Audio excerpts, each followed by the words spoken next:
In this video, I'm walking you through how to do static back foot circles. For static back foot circles, you are going to need a static back setup, but you might need to use a different static back setup to the one that you use for static back itself, because of the fact that we're going to be moving your feet. So if you normally have your feet up over a sofa with your feet kind of nearly touching the back wall of the sofa, that might not be the best setup for this exercise. You might be better off using a chair, but having a cushion on top. And I'll walk you through, obviously, as ever, the setup that you'll need, as well as the exercise itself. So when we're doing static back, always have a couple of cushions to hand, because we're going to play around with what we put underneath our calves, but also what we put underneath our head. So I'm going to use one of my own cork posture rolls under my neck today, just because I've been playing around with that and I really like that. But have some cushions to hand as an alternative if you don't have a posture roll to use or to play around with. Some people will like cushions, some people will like posture rolls, and some people might not like having anything there at all. So we're going to get ourselves into a static back position, and I'm just going to pop my microphone on my chest so it doesn't get interrupted, and I'm going to roll my posture roll underneath my neck like this. So if you've got cushions to hand, then you might want to put 1, 2, possibly even 3 cushions underneath your head. But what we're looking for is a position where the bottom of our rib cage is grounded and our lower back is relaxed and settled. Having the roll is more challenging for your body, for most people anyway, than having the cushions. The cushions are going to put you in a more relaxed, sort of passive state further upstream, whereas the roll is going to do some extra work at realigning your neck, possibly unwinding some scoliosis, opening up the shoulders, opening up the chest. So having the roll here is not so much to do with the foot circles aspect of this exercise, but it is going to help with your upper body positioning. We're going to put our palms facing up. And when we get ourselves into static back, we want to be really sure that firstly, we have our bum really snug to the thing that we have our legs over. So you want to make sure that you've got a 90-degree angle at your hip. You don't want your bottom away from the thing that you are using. And you also really want to make sure that your legs are propped up high enough. This is really important. If I didn't have my cushion, can you see here how my ankles are lower than my knees? And if I relax my legs are going to flop out. So they're going to flop out wider than my hip, or they might flop in more narrow than my hip. We want there to be enough support and cushioning underneath your calves that you can, oh no, I'm losing my, oh dear. Wait 1 second, I'm going to come back. These rolls are difficult to film with. We want to make sure that we've got enough cushioning underneath our legs that we can fully switch off our legs and completely relax them, but they are going to stay in a straight line with the hip. If your legs are falling outwards, your hips are in external rotation, and that really will mess up what we're trying to achieve with the static back setup in itself. Like I mentioned before, because we're going to be doing twisty motions here with our feet, you're going to need some space to move your feet, okay? So just make sure that you've got that space to move the feet around. Okay, so we are going to try our hardest to isolate our feet and keep the rest of us really relaxed. If you have dysfunctional feet, so dysfunctional means that your feet don't work very well, they are stiff, they are weak, they are not supporting you properly, what you might notice as we do this exercise, that other parts of your body start to clench up to try and compensate. So depending on how your body has learnt compensation, it might be that you clench your hands, you might clench your belly, you might clench your jaw, you might stop breathing. And what you're going to have to try really hard to do in this exercise, but it is quite tough, like lots of people will notice here how their body really grips on, you are going to have to try really hard to not grip further upstream. So we're going to be working your feet, your shins and your calves really hard, but we want everything basically from the knees upwards to stay completely relaxed and completely switched off. As we do the movement, so I'm going to start with my left foot like this. We're going to turn outward circles. Can you see here that I'm not lifting my ankle up and down, and I'm not moving my knee side to side as I do it? So I'm keeping all of my leg really still so that it is the ankle and the foot pivoting like this. I'm not bouncing at the knee. So if you do not use your foot very well, and if your foot is stiff, you're going to try and use your knee to create the movement. This is compensation, and this might go some way to explain possibly why you have knee pain. If your foot's not working properly and the knee is like overly rotating and moving, that may then feed into wear and tear and symptoms of overwork at the knee. So we've got to keep the knee under control.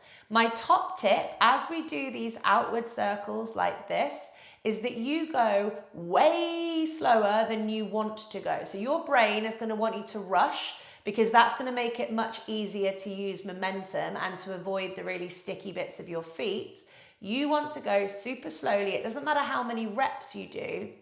What we're trying to do is avoid compensation, so gripping somewhere around here or bouncing around at the knee. And you want to make sure that you're trying to encourage as much movement of that foot as possible. So for example, as I draw my foot back like this, can I go a little bit more into flexion, dorsiflexion of my ankle like so? I also want you to not just think about moving your ankle, but I want you to really think about your toes. So as you move the foot round, you point, point, point, point, point, and as you draw the foot back towards you, you flex, flex, flex, flex, flex of the toes. So we're moving the ankle, but I want you to think about your toes as well, getting the muscles of the toes moving forwards and backwards.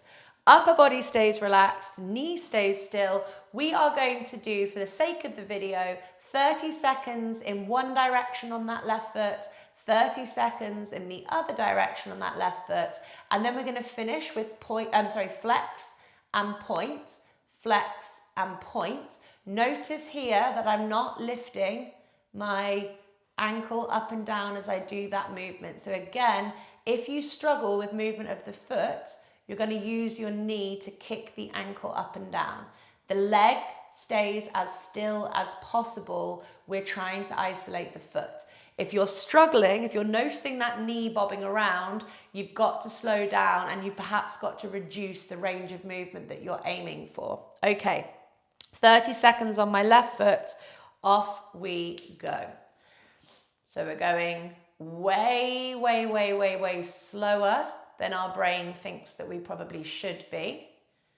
We're trying to keep hands relaxed, belly relaxed, pelvic floor relaxed, jaw relaxed, hip relaxed. We're trying to keep our knee still. We're trying to keep the lower leg still as we isolate the movement of the foot.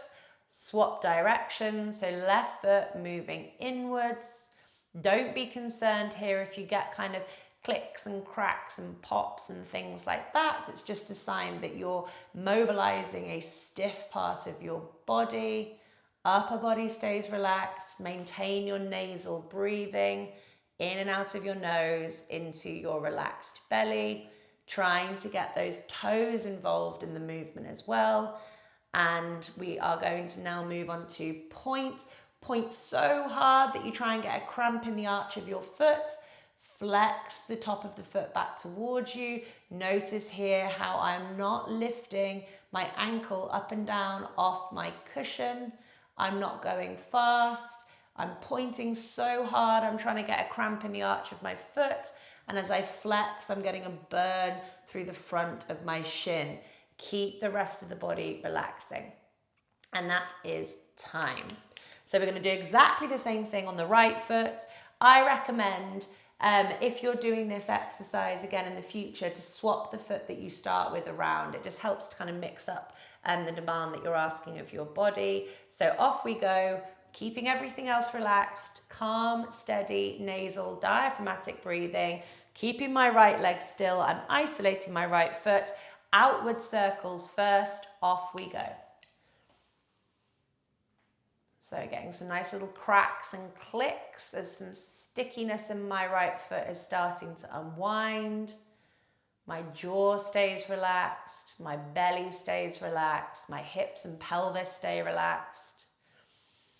As I do this, I'm noticing how my right shoulder starts to reposition. I can breathe a little bit more easily through my right rib cage. 3 seconds, we're changing direction. Off we go. Right foot, twisting inwards. My knee is staying still. My ankle is staying still. It's a pivot point. I'm not using the ankle to bounce up and down or move side to side. My toes are involved in the movement, so I'm flexing the toes back towards me, pointing them away, really slowing the movement down. You will use speed to avoid function if you're anything like me. And then final 30 seconds, we're going to point and flex, trying really hard not to move the knee, not to lift the ankle up and down. Upper body and breathing stays super calm, super relaxed. Challenging the feet, but everything else should be chilling. And if you notice that there's lots of tension in your upper body, that is a strong sign that your upper body has learnt to compensate for a lack of foot function. And that is time. So if you are using the roll like me, I would just recommend popping it to one side and take the cushion out the way if you've used a cushion. And if you've got time, stay here for just a couple more minutes, palms facing up, and just allow everything to switch off and your body just to sink into the ground. Allow gravity to melt you into a puddle, to realign your pelvis, to realign your rib cage, to open up the chest, to reposition the shoulders. And make sure that you make a note here if your normal pain has gone down. So if you're noticing that your shoulder doesn't hurt anymore, or your lower back doesn't hurt anymore, or something like that, you are probably noticing that improving your foot function has improved your compensation elsewhere and reduced your symptoms of pain. What a good thing to find out, and definitely an exercise to repeat in the future.